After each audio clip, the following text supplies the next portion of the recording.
we should. We're prime. Don't forget, without us, the whole world collapses. So we should have the lowest interest rate because, you know, you can talk about Switzerland, you can talk about wonderful countries, no debt, but without us, everything collapses. We should have the lowest interest rate. And if you took it down 3 points, not a little bit, but 3 points, if you got us down to 1, we would save more than $1 trillion, basically with just a paper transfer. You wouldn't be cutting costs of anything, you wouldn't be building anything. Just a move of the hand saying we're going to lower interest rates, you would save $1 trillion a year. And there's nothing you can do to save that kind of money. Well, we had a little talk about it, and I thought it was a very productive talk. He'll be able to tell you at his next meeting, but I will say that he did say the country is doing really well. And the country is really doing well. Mr. President. Yeah, please, go ahead. How would you describe your talk with him? Would you say that the energy was tense?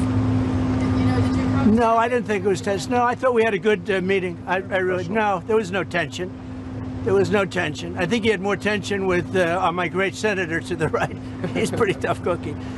He was, you might say, well, I mean, listen, bottom line is we had an honest, candid conversation about some of the overruns at this building. We had it in my banking committee, and he said we were wrong, and turns out we were right. Thank God President Trump and his team took enough time to dig into some of the details, and the details are clear. We need to get this project done. We would like to keep it where it is or a little lower, but at the end of the day, the point is that instead of talking about interest rates, instead of talking about first-time home buyers, instead of talking about the heat in our economy, that's a good thing. We're talking about an overrun on the Federal Reserve building as opposed to the Federal Reserve objective of lowering and keeping our economy full. you know, as an example, they built parking spots under a building next door. Really expensive. That's very expensive. When you're starting to build parking lots, underground parking lots, that's a very expensive thing.